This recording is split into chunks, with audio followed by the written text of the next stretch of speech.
What is going on, everybody? Welcome back to the channel. Aftersound here, bringing you Splinterless content every single day. We also stream right here on this channel every Tuesday, Thursday, and Sunday morning, so come by and say hello.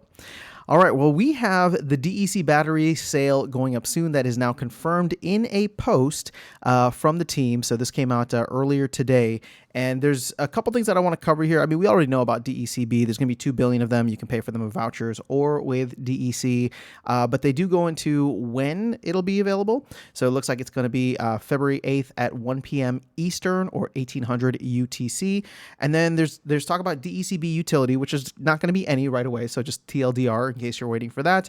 But more exciting is there is a change to how vouchers are now operating. And there is another second layer that is existing on top of the Hive blockchain that we as Splinterlands players, investors, just people who are in the community and ecosystem will now have to learn how to navigate and just be aware of. So let's go ahead and dive in. Again, 2 billion DECB. When they talk about DECB and what immediate utility there will be, there is none. These are supposed to get you some kind of discount, actually a 25% discount for purchases in the future. And they have this here in bold and in italics, right? So the goal is to provide a way to burn a ton of DEC and vouchers now that will be for future utility and help get that whole flywheel started.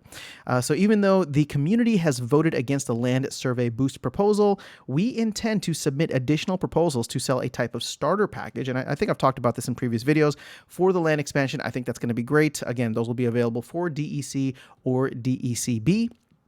The other thing, and actually I guess I skipped over it, but the one thing that I was excited about for DECB was to use it on guild upgrades, guild building upgrades, because I was thinking that that should be there, again, not immediately, so I'm not upset about it that it's not going to be there tomorrow, but it should be one of the first things that they have. So as I said here, some of the first things we intend are purchase options for guild building upgrades or land presale packages. So I guess I jumped ahead a little bit.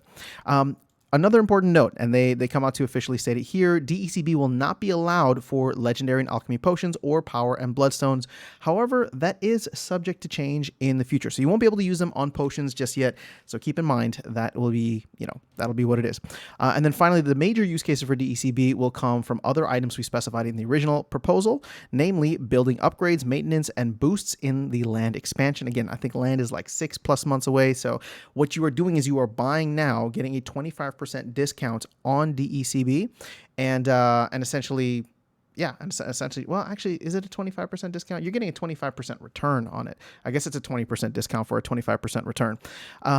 So you're going to get that for land, and then future mini editions. I thought this was interesting, such as orbs, dice, and rift watches, but that is pending DAO approval. Now, one quick comment on this is, the whole point of these mini sets, in my opinion, should be to fund the DAO, right? So every year the team is going to commit to making a mini set that should fund the DAO. I don't really think that should be burned.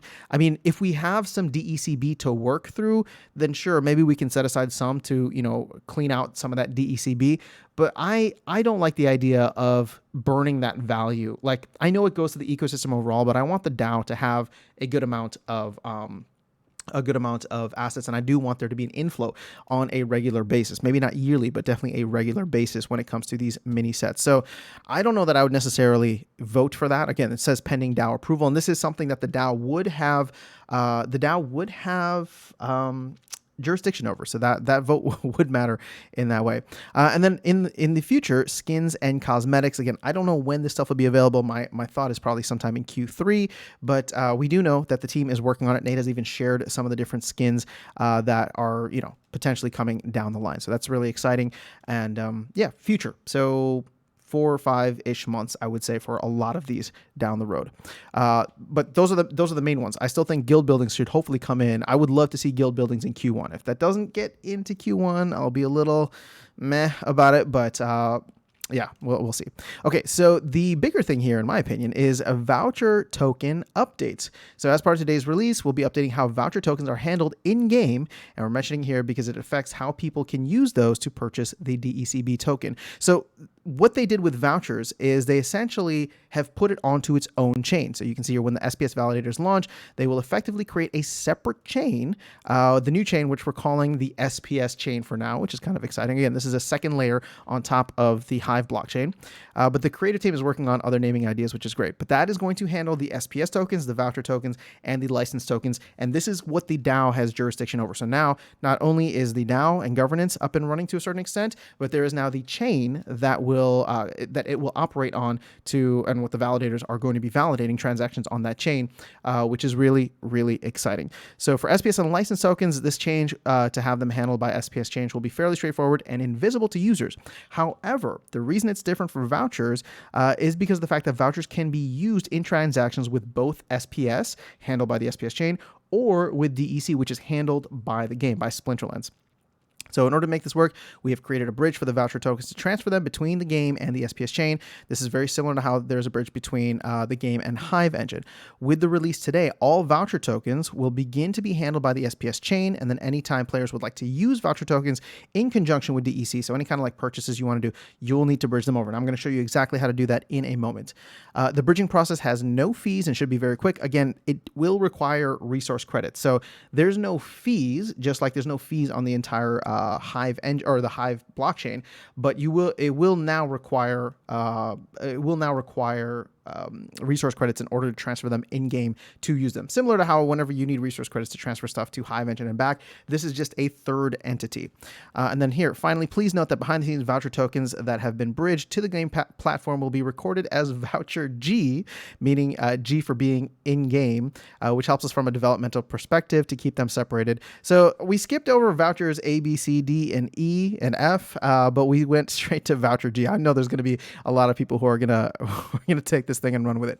So let's go ahead and actually jump over here, and I'm on the SPS section. So if you click on SPS and then the voucher tab here, or vouchers tab, you will see that we now have the SPS chain, which is very, very exciting. So the in-game is if you want to buy or purchase anything or use vouchers in-game for anything, you will now need to transfer them in-game, and they can exist in one of three places: in-game, Hive engine, which hopefully some of us are used to, most of us are used to. If you're not, definitely leave a comment and I'd be happy to help walk you through it. Or now on this separate second layer that exists on top of the Hive blockchain, which is the SPS chain. So super simple. You just go to transfer. You can choose from where to where, and then do the amount that you need, hit transfer, and then you'll get your little keychain pop up, or however you authenticate it, you'll be able to send it back and forth. Again, it's free, it's feeless. There are resource credits required for this though. Again, if you have a good amount or even just a small amount of HP or Hive staked, then it shouldn't really, take too much. It would be the same as essentially sending it to Hive engine or Hive engine back. But again, I think that this is just a huge, huge step forward. Again, these are all baby steps that are happening, but every journey begins with the first step. So these are just nice, small initial steps to get the validators up and running and to kind of create this second layer solution that exists on top of the Hive blockchain that the DAO will have full jurisdiction over, that will be fully decentralized to a certain extent. So, or at least we're going to work towards full decentralization on that chain to a certain extent. So that is all I have for you guys in this video. Let me know if you have any thoughts or comments below. Otherwise, I will catch you all in the next one and see you around the game. Take care.